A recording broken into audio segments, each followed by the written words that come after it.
Germany பயணத்தில் 7020 கோடி ரூபாய்க்கு 26 புரிந்துணர்வு ஒப்பந்தங்கள் கையெழுத்து.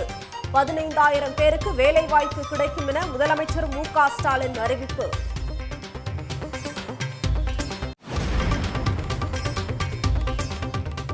ஷாங்காய் உச்சி மாநாட்டில் பங்கேற்றது பயனுள்ளதாக இருந்தது. உலகளாவிய பிரச்சினைகளில் இந்தியாவின் நிலைப்பாட்டை தலைவர்களிடம் எடுத்துக் கூறியதாகவும் பிரதமர் மோடி பதிவு.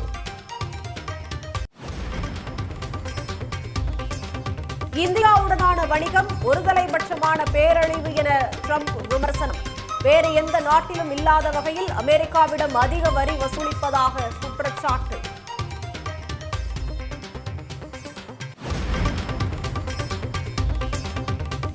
மேட்டூர் அணை நடப்பாண்டில் 6வது முறையாக முழு கொள்ளளவை எட்டியது. 16 கண் மதகு வழியாக உபரி நீர் வெளியேற்றப்படும் என்பதால் கரையோர மக்களுக்கு வெள்ள எச்சரிக்கை.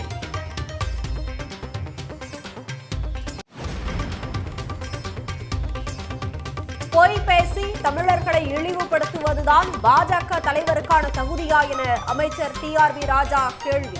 ஜெர்மனியில் போடப்பட்ட முதலீட்டு ஒப்பந்தங்கள் குறித்த நயினா நாகேந்திரனின் கருத்துக்கு பதிலடி.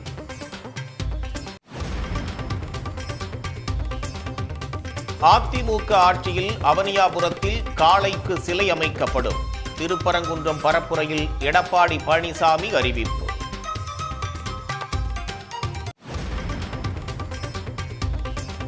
நான்கு நாட்களாக மேற்கொண்ட உண்ணாவிரதத்தை முடித்துக் கொண்டார் சசிகாந்த் செந்தில். காங்கிரஸ் மேலிடம் மற்றும் முதலமைச்சரின் அறிவுறுத்தலை அடுத்து வாபஸ்.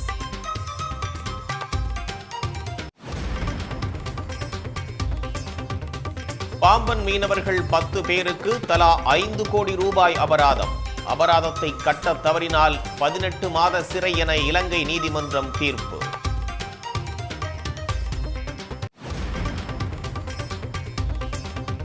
அமெரிக்காவின் கூடுதல் வரியால் நாகையில் இறால் உற்பத்தி கடும் பாதிப்பு.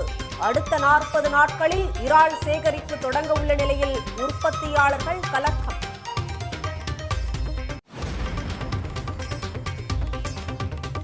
கேரளாவில் அதிகரித்து வரும் மூளையை தின்னும் அமீபா தொற்று பரவல். தமிழ்நாட்டில் முன்னெச்சரிக்கை நடவடிக்கை மேற்கொள்ள உத்தரவு.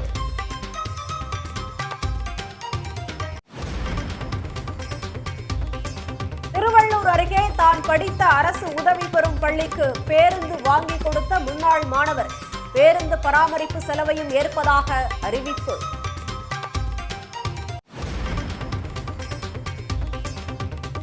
மேட்டூர் அணையிலிருந்து வெளியேறும் உபரி நீரால் நிரம்பிய மெய்யம்பாளையம் ஏரி. அருகில் உள்ள விளைநிலங்களிலும் தண்ணீர் தேங்கியதால் பயிர்கள் பாதிப்பு. குலசேகரன்பட்டினம் தசரா விழாவுக்காக தயாராகும் திருச்செந்தூர். காளி அம்மன் வேடமணிபவர்களுக்கான கிரீடங்கள் தயாரிப்பு பணி தீவிரம்.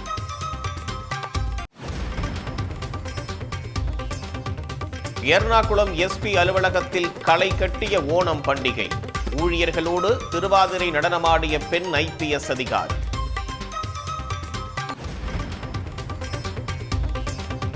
கனமழையால் முடங்கிய ஹரியானா, டெல்லி, உத்தரப்பிரதேசம் உள்ளிட்ட வட மாநிலங்கள்.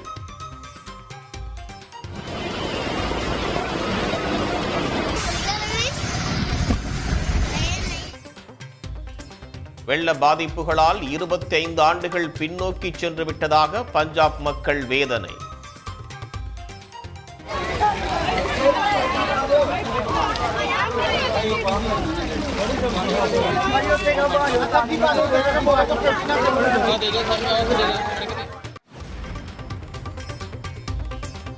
கனமழையால் ஹரியானாவின் குருகிராம் தேசிய நெடுஞ்சாலையில் கடும் போக்குவரத்து நெரிசல்.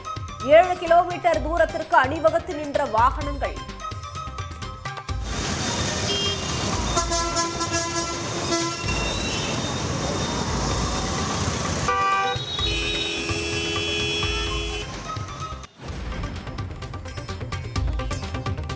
ஹரியானாவில் சாலையில் ஓடிய வெள்ள நீரில் படகு ஓட்டி காங்கிரஸ் கட்சியினர் நூதன போராட்டம்.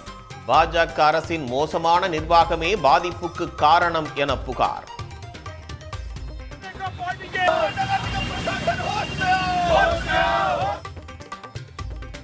உடனுக்குடன் செய்திகளை தெரிந்து கொள்ள சன் நியூஸ் பெல் ஐகானை கிளிக் பண்ணுங்க.